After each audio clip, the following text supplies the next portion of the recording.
दोस्तों, ऐसा क्या हुआ जब अपने नाग की हत्या का बदला लेने के लिए एक इच्छाधारी नागिन ने करी सारी हदें पार। ये घटना जानकर आपके भी रोंगटे खड़े हो जाएंगे। दोस्तों, राजस्थान के एक छोटे से गांव चांदपुर में खेत के समीप एक कुएं में इच्छाधारी नाग और नागिन का जोड़ा रहा करता था। एक रात्रि की बात है जब इच्छाधारी नागिन अपना रूप बदलकर चांदपुर गांव में यूं ही भ्रमण के लिए निकली थी और कुएं के पास उस समय इच्छाधारी नाग सो रहा था। उस समय वहां बहुत अंधेरा था। रोहित और रजत नाम के दो किसान अपने खेत का सारा काम निपटाकर उसी कुएं के पास से गुजर रहे थे। ऐसे में अंधेरे में भूलवश रोहित का एक पैर इच्छाधारी नाग के फन पर रख गया। इसके बाद जैसे ही इच्छाधारी नाग ने रोहित को काटना चाहा, पीछे से रजत ने ये देख लिया और अपनी कुल्हाड़ी से उसने उस इच्छाधारी नाग की हत्या कर दी। जब दोनों को पता चला कि ये कोई साधारण नाग नहीं था, अरे ये तो इच्छाधारी नाग है, तो उन्होंने उसे उठाकर पास में स्थित कुएं में फेंक दिया और वहां से भाग निकले। उधर जब इच्छाधारी नागिन कुएं के पास लौट कर आई तो अपने मृत नाग को कुएं में देखकर वे बेसुध हो गई। उस नाग की आंखों में उसने कातिलों को देख लिया था। उसके दिमाग में बस एक ही शब्द चल रहा था और वो था बदला। उसने उसी समय प्रण लिया कि जिसने भी मेरे नाग की हत्या की है, मैं उन दोनों इंसानों को इसी कुएं के अंदर ही मारूंगी। ऐसे में उसने बहुत सालों तक उसी कुएं में रहकर अपने नाग के कातिलों का इंतजार किया, परंतु रोहित और रजत ने उस घटना के बाद से उस स्थान से निकलना ही बंद कर दिया। परंतु इच्छाधारी नागिन अपने नाग की हत्या का बदला लेने के लिए बहुत ही ज्यादा तड़प रही थी।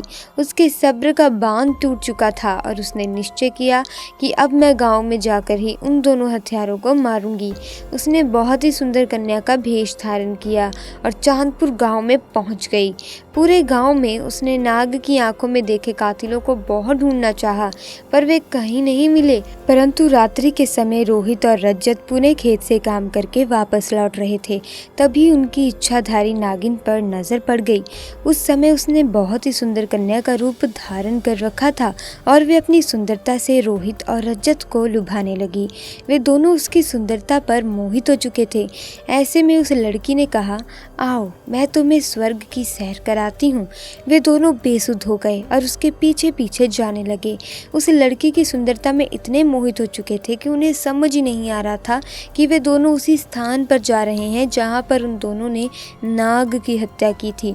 अब वे इच्छाधारी नाग इन दोनों को लेकर उसी कुएं के पास आ गई और अपना विशाल और भयंकर रूप उन दोनों को दिखाया, जिसे देखकर दोनों के पसीने छूट गए और डर के मारे कांपने लगे। इच्छाधारी नागिन ने उन्हें पक्ष रखने का भी मौका नहीं दिया कि भूलवश उनसे नाग की हत्या हुई है। बस नागिन ने उन्हें डस डस कर दोनों को मार कर अपने नाग का बदला पूरा किया और अपने प्रण के अनुसार दोनों के शव को उसने उसी कुएं में फेंक दिया जिस कुएं में उन्होंने उसके नाग को मारकर फेंका था, और वे पुनः उस कुएं के आसपास ही रहने लगी। दोस्तों, आप भी इस बात का विशेष ध्यान रखिएगा कि किसी भी प्रकार से आप जाने अनजाने में किसी भी नाग नागिन को चोट ना पहुंचाए, क्योंकि हमारी ये गलती हमारे ऊपर बहुत भारी पड़ सकती है। नाग हो या नागिन, ये सब महादेव के गहने हैं। हमारा कार्य है कि हम महादेव की भक्ति करते हैं, उन्हीं के साथ ही हमें इनकी पूजा आराधना अर्चना साधना भी करनी चाहिए। साथ ही इस घटना को लेकर आपकी क्या राय है, हमें कमेंट्स में ज़रूर बताएं और महादेव के भक्त कमेंट बॉक्स में हर हर महादेव लिखना ना भूलें। आपका बहुत बहुत धन्यवाद। मिलेंगे अगली वीडियो में। अगर वीडियो अच्छी लगी, वीडियो को लाइक और चैनल को सब्सक्राइब करना ना भूलें। हर हर महादेव।